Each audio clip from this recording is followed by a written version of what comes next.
I'm going to do all I can to answer all the questions you probably have about what's going on with Matthew. We're probably going to go a lot farther back than you would expect me to, so I'm going to tell you why Matthew was born. Kevin and I were pushing 40 when we got married. I had a 12-year-old daughter, Laura. Kevin's children, Jeff and Jamie, were 14 and 15. We'd both been single parents for a long time. And the thing that we agreed on quickly before we got married was we had no more need for any more children. We were discovering that parenting at adolescence was harder than we ever dreamed it would be. We had none of the right answers. We weren't very bright. Everything was, we're getting all of the eye rolling, oh, Mom, oh, Dad. Meet me at the cash register. I don't want to be seen walking through the mall with you. So we were saying, if we can just survive this, that's it. So we got married with that firm commitment to each other. And within a few weeks, we were doing I told him how Laura and I would lie in bed every night and read books together, that I would read the left page, she'd read the right page, and so she would have done that as well. Kevin told me how he would go get Jamie's toys and do little puppet shows on the foot of her bed every night, and she wouldn't let him do that anymore either. So we said, this side of each other we couldn't share. So we said, I don't really want to see you do that. So we decided that we would have Matthew so that we could get to know each other better. And so he was born. And he did magical things for our family. Matthew means gift from God, and he truly was a gift from God for us. We were a blended family. I didn't know how to be a step-parent, didn't know how to relate to him. I liked Jeff and Jamie from the outset, but I just didn't quite know how I fit in as a step-parent. As soon as we knew Matthew was being born, there was no problem, because I was their precious little brother's mom, and therefore I was a part of their family. So he made our family one. And he was, you can imagine, with 3 teenage siblings who had no sibling rivalry and we just loved him. He was a pampered, loved, adored child. The Easter egg hunt when he was 1 year old, you know the picture. There are children all over the place, they're running, they're gathering eggs. And there's this one little toddler, and of course, at that age, once they get an egg in each hand, they're really done. They don't need any more eggs. But he had 5 coaches. We were all going around trying to explain to him how Easter egg hunts work. So that's how his life got started. He ended up pretty much growing up as an only child because the others were so much older. They were out of the house before he started developing. Matthew was born with 1 speed, full. He didn't actually learn to walk until he was 2. He learned to run when he was 10 months old, but it was quite a while before he actually mastered the art of walking. He was energetic, unpredictable, and totally fearless. And you might hear that word now and then. There was a phrase that started striking terror into our heart. Frequently, we would hear, "Hey guys, watch this." And we knew that we'd better drop everything and run fast because we were ready to jump. The first time we heard it, he was standing on top of the refrigerator. He scooted a stool over to the counter, the stool to the counter, to the top of the microwave, to the top of the refrigerator, and, "Hey guys, watch this." So we decided his physics education needed to start early. There were certain things that he didn't comprehend. Jeff described him as a little stick figure person. He was skinny little guy with a great big head and full speed. And that's who he was for a long time. Now, inside that extremely active little body was a more active mind. The world was a much more complicated place than any of us could see. There were more things going on in our house than we ever imagined. We could see him directing traffic and running everything. And then one day I brought home Batman pajamas, and he put on the Batman pajamas and he was Batman. He wore those to bed that night. The next morning he got up to go to daycare and he wanted to be Batman. And so I wasn't really sure how the daycare center would handle a kid in Batman pajamas at daycare. I thought, well, I guess we'll see if they'll let us do this. So they said, yep, if the hood and the cape are kept in the cubby all day, this is okay. So it became clear that that was going to be a way of life for him. I went out and bought 2 more pairs of Batman pajamas so that I would be able to do laundry. And he was Batman a lot of the time. One night we were going to a reception at Kevin's office, and he wanted to be Batman, and I just didn't really want to deal with explaining why my 3-year-old was Batman. So I sat down and I talked to him, and I said, "No, Matt, when you think about Batman, he only wears the bad outfit when there are bad guys around. The rest of the time, he's just dressed like everybody else. But when bad guys are there, he has to get on the bat suit. And this is at Daddy's office, and this is a secure facility, and they are screening everybody that's going to be there, and there'll be no bad men there. And so he just said, okay, and that was done. and he went off to the reception. But then one of the vice presidents of the company came up and very formally introduced himself to Matthew and said, hello, young man. He said, and what's your name? And Matthew looked up and said, I'm Bruce Wayne.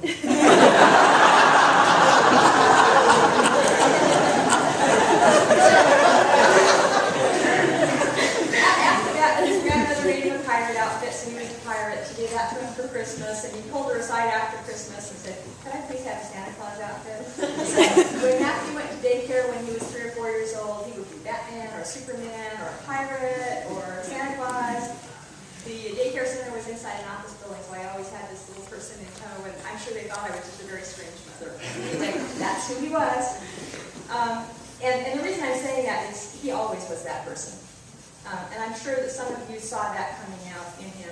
He didn't dress up the way he did, but the very active imagination, the seeing a much more complex world than the rest of us were seeing. He was 14. We saw him out defending our hillside with a broom from some kind of assault that was coming up the Great Comico River. There were a lot of them helping him. He was not alone in that. He was out there directing the whole charge so that he could defend us. That was Matthew. He was very active. He was very busy. The world was very, very complicated. After he quit wearing costumes, he went into his builder phase. And one day he went to his dad and said, Dad, could you build me a rocket ship in the family room? And Kevin, when he starts building something, he takes it very seriously. And so Matthew was describing the requirements. He had to be able to climb up in it and see out and direct traffic. So Kevin was envisioning, 4x4s and fiberglass and something sturdy enough to climb in. He said, I don't know, man, I'm not sure we're really up for this. And so Matthew said, oh no, Dad, let me show you. So all it really required was a kitchen stool, a couple of cardboard boxes, a lot of duct tape, some markers, and a very active imagination, and he went all over the universe in that number. They built planes together, they built airplanes, they built trains, they built boats, and he traveled everywhere in our family room. And that was the person he always was, too. As he got older, when he got into elementary school and middle school, he wanted to do everything. He joined everything. He was on every sports team. He played t-ball, he played soccer, he played basketball, he played football. Anytime there was a team, he'd say, yep, I want to be on that team. He was not the most talented athlete on the team, but he had a couple of qualities that really stood out. He was tenacious, and he was fearless. When he was going to Woodland Academy, they had a middle school basketball team. When he was in 4th grade, he wanted to play on the middle school basketball team. And they did do that at Woodland. It was supposed to be middle school kids, but they didn't have enough to field a team.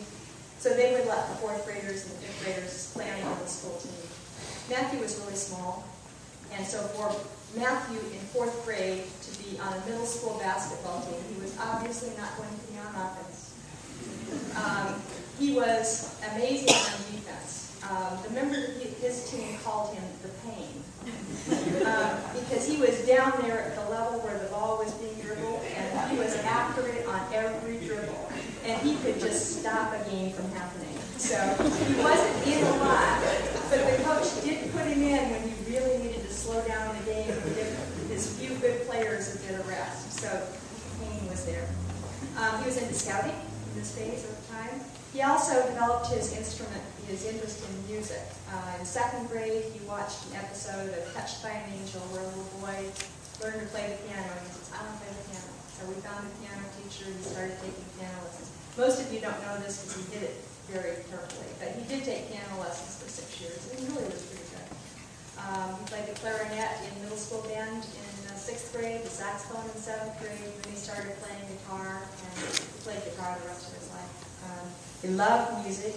When we came here to Fairfields, when he was 9 years old, he joined the choir and sang soprano until his voice was uncontrollable. So that was really important. He was very active in church. He went to Sunday school. He went to vacation Bible school 3 or 4 sessions every summer. He was intensely spiritual, and he often had profound answers. He listened to all of the Sunday school stories, and he was pretty good at explaining what the lessons were. It was important to him. We had a couple of very tough deaths in 2004. Jamie lost her first husband the first night, and my mom died a few months later. Mike had lymphoma, and my mom had leukemia. And Matthew was there as a spiritual support for all of us. He was saying amazingly profound things and being very comforting to us. So through middle school, he was really busy, doing something every night. Lots of commitments, lots of obligations. He continued his interest in sports. He finally did find a sport where tenaciousness and fearlessness were really, really good qualities. He discovered that wrestling was really his sport. He wasn't afraid of anything, and he would never quit. His first 2 matches, he was on his back a lot, and he lost. His third match, he was up against a much better opponent than the first 2 matches. First period, he was on his back immediately and was basically fighting to avoid being pinned for 2 minutes. The second period, he was on his back immediately. He was fighting to avoid being pinned for 2 minutes. His third period, he was on his back, fighting to avoid being pinned for about 1 minute and 45 seconds. And then the guy who was wrestling him just was getting so tired and frustrated because this guy should have lost long, long ago, and he just wouldn't quit.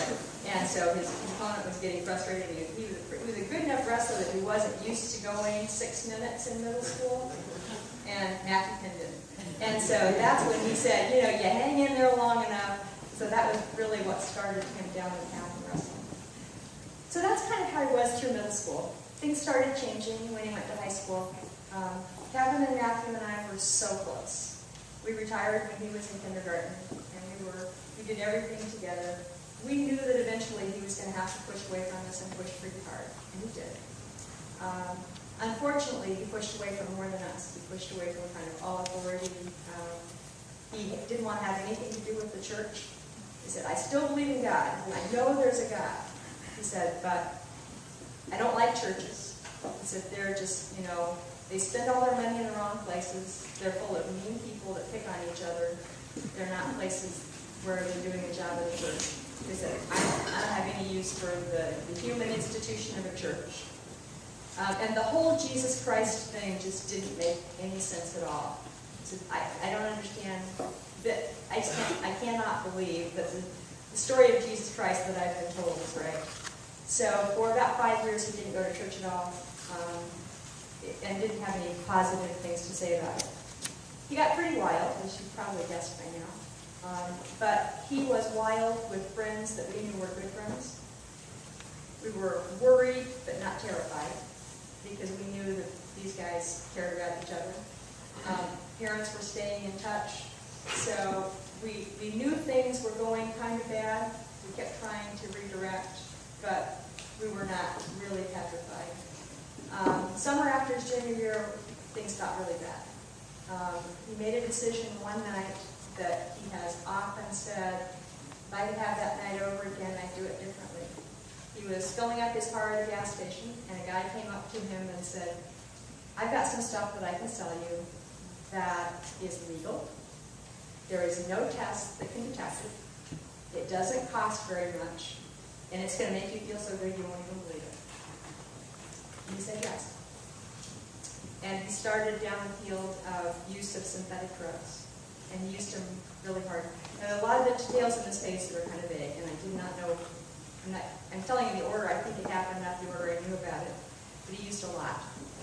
And the guy had not said, this stuff is ferociously addictive, and it's damaging to your vascular system and to your neurological system.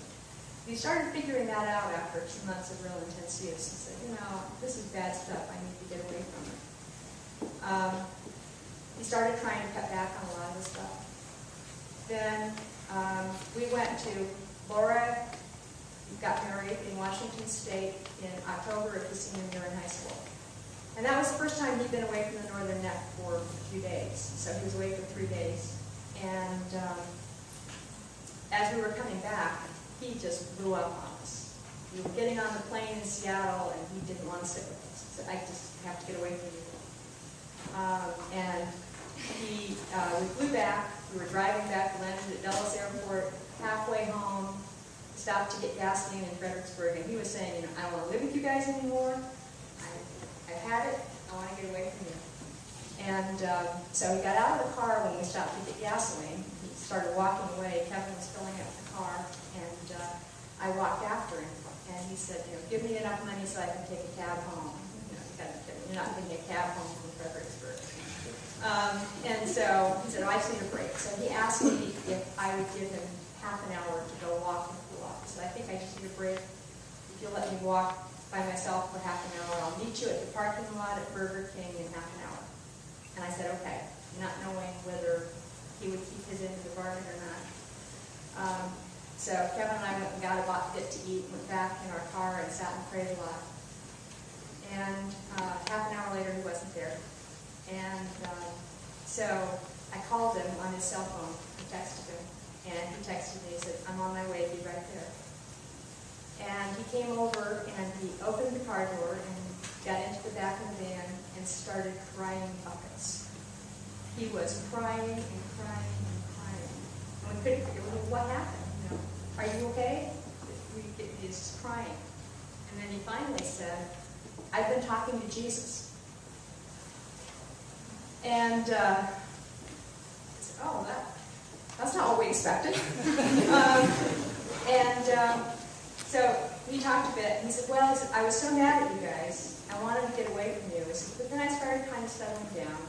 And he said, I had one cigarette in my pocket, and I didn't have a light. So I wanted to find somebody who would give me a light so I could smoke my cigarette. So there was a bus that had pulled into the parking lot of the McDonald's next to the Burger King. And as he walked by, people started getting off the bus. And he walked up to one of the people getting off the bus, and he said, do you have a light? I really need a cigarette. And the guy said, I have a light, and I think I want to pray with you. He said, would you like to pray with me? And Matt said, yeah, I want to pray with you. And they sat and they prayed together. That was really the start of Matt's trip back. It was a long trip from there, but from then on, he was honest with us. We knew what was going on in his life. He knew that he was still undergoing withdrawal from the drugs that he took. He had destroyed his reputation in the school. None of the teachers trusted him. His grades had slipped. He wasn't sure he could get into a good college. But he was approaching the point where he was ready to deal with those problems. Over the next few months, he got his act back together again. Still a lot going on in his life. His life was really turbulent. But by some miracle, he was accepted to the engineering department at JMU. And he said, okay, that's my fresh start. So I'm going to go someplace where nobody thinks I use drugs, where nobody will come up to me and try to sell me anything that I know I shouldn't be buying. He said, I'm going to start over again. I'm not going to be a druggie. So I went off to JMU. And his first semester went well. Started drinking quite a bit with his roommates, but no hard drugs. Second semester, he started drinking a lot. And grades were slipping, he was not focused. So the alcohol was really becoming a problem. And April 1st, he called me, and he said, hi, Mom. I said, how are you? And he said, not so good. And I said, oh, what's wrong, Matt? And he said, I just got out of jail. And I had looked at my calendar that day, so I wasn't going to fall for that one. And I said, good one, Matt, that's good. He said, no, Mom, no, I really just got out of jail. And he said that he had awakened in jail with no shoes, one sock, no sweatshirt, a lot of mud, a black eye, and no memory of anything that had happened after he had gotten to a party the previous evening. That shook him up pretty badly. So he said, I think maybe I'm not going to drink anymore. So he just quit drinking entirely. 2 weeks later, we got another phone call from him. This one at 11 o'clock at night, and he was crying. And Kevin answered the phone, and Matt said, you aren't going to believe what's happened to me today. And he said, I have been born again. He said, my life is forever changed. And he described a sequence of events that was really pretty amazing. He was waiting for somebody to meet him on campus to work on a project. And he sat down on what they call the smoker's bench. And there was a booklet sitting on the bench beside him. And he picked it up and he looked at it, and he saw that it was some kind of a Christian tract. And He said, I think I want this. So he stuck it in his backpack, went to his class. About an hour later, he walked out of the classroom and somebody walked up to him and said, are you interested in a Bible study?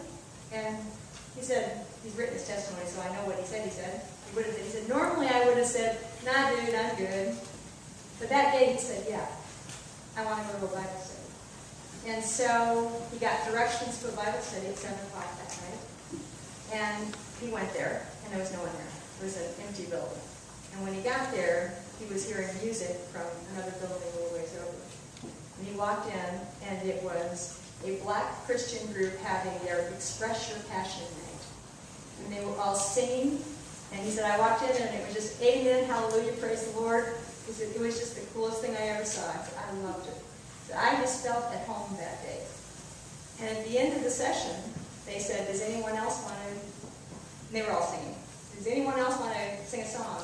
And so he said, Matthew didn't like public speaking. He thought he was not at all good at public speaking. So he said normally he would have passed that up, but he said, I knew I needed to go up there, so he walked up there and he just told them what had been happening to him, that he was an alcoholic and an addict who was starting on the path to recovery, and he said, I don't know why I'm here today, but I know this is why, I know I'm here for a reason. And he said, everybody grabbed him, and he said, Mom, for half an hour, they were hugging me, and they were praising me, and they were sitting and praying with me, so they were laying on their hands, and he said, I knew I was going to be forever different. He got back to his room, pulled his computer out of his backpack, and that book that he picked up that morning fell out. And he opened it up and started reading it, and the first page said, you've been born again today. And it was a set of scriptures that talked about someone who has just newly discovered Christ. From then on, just crazy things started happening to him. And he was saying, I know that God cares about me, and he's talking to me, and I'm going to try to follow him. And he has since that day. It's been a little bit of back and forth, but not much. A week later, the weekend after he had the born-again experience, he said, I want to come home this weekend. He said, Tristan's coming back, she can bring me home. I want my car because I want to start going to AA meetings and I want to start going to church, and it's easier to do it if I have a car. So he drove back to Harrisonburg, and he called me when he got there. And normally he would just text me and say, I'm here. But he called me, and he said, Mom, this is the first time that he'd driven to Harrisonburg by himself because he hadn't had a car on campus his freshman year. And he said, Mom, I just had the strangest feeling. He says, I was driving, and I just felt so free because I realized today, for the first time in my life, that if something happened to me, I'm okay. He said, I don't want anything to happen to me, but just knowing that I've accepted Christ means that whatever happens, I'm okay. So his faith has continued to grow since then, and he's been mostly sober, with one exception. The last day that he was on campus, he decided to party with his sweet mates, got really drunk again, spent one more night in jail, and came home that night. He came home and he said, okay, I'm going to solve this problem. And he said, I need to find out where there are AA meetings because I need help. So he said, we looked it up online, and he went to a couple meetings and started down the path of sobriety. And since then, he had, until last Tuesday, he had one sip of wine and one joint of marijuana. And it's been just less than a year since he lapsed a little bit when he first got back on campus last fall. And he's had an incredible year. Fall semester, he made the dean's list. He made a lot of new friends. He started listening to voices that he'd never heard before. He said, Mom, I'll just be walking through a store, and all of a sudden, I know that I need to buy something. He says, I just buy it, not knowing why I'm buying it, but I'm just seeing it and saying, buy me, and he buys it. And he said, 2 days later, somebody will come up to me and say, does anybody have that? And he said, well, yeah, I have that. So he says, God's been talking to me, and he said, I just want to do what he wants me to do. He's been doing a lot of Bible study, and he's been praying and meditating, and his closeness to God for the last, really since April 14th, 2011, has been the most important thing in the life now. He took the mission trip to New York in March and said, this is what I want to do. And he's been a little bit conflicted since then, not knowing how to reconcile an engineering education with a life and mission, but that's what he wanted to do. And he's been really on track with that until last Tuesday. We don't know exactly what happened last Tuesday. We had theories, but none of them have really panned out. I believe that every addict has that little voice down inside of him that says, you've been really good. You've been working hard. You're tired. You deserve a break. And I know he's heard that voice often, and I think he probably listened to it on Tuesday. This spring, he was diagnosed with some psychiatric disorders, and he's been on some medications for that. It's probably a result of the brain damage that was done by the drugs that he took in high school. And he showed up at a friend's house Tuesday night with a case of beer, a few pills, and said, I just want to have fun tonight. He didn't drink a lot. There was not a lethal amount of anything in his system, but the particular combinations of things in his system is something that can cause your heart to stop. So it's kind of a Heath Ledger thing. We don't really know why he did it, but we don't think he was upset about anything in particular. We think he just wanted to have fun and did something really, really stupid. I'm not okay with this, but I'm not horrible with it either. Because I know that he was seeking to do the right thing. And I have several new best friends here that I met last week in Harrisonburg. The people that started coming to the hospital as soon as he was there were telling me amazing stories of my son that I didn't know anything about. And I know that God was working through him. And I know that he was reveling in God working through him. Several of you spoke to me last week and said you didn't know how you were going to be able to get along without him. If you are one of those, or you know one of those, I want you to keep this in mind. Matthew loved you. He truly loved you. But he was loving you because God loves you. Over the last year, he started seeing more people as God sees them. And while Matthew's love and his hug and his kind word may not be with you, God's love is. And he loves you just as much as he did before last week. So you're all going to be in my heart and in my prayer, but I know you're also in God's hands.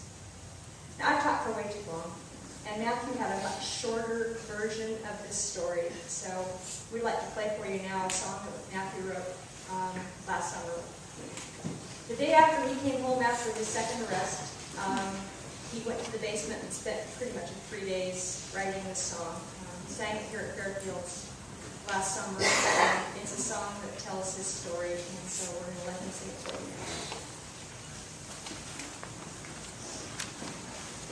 you now.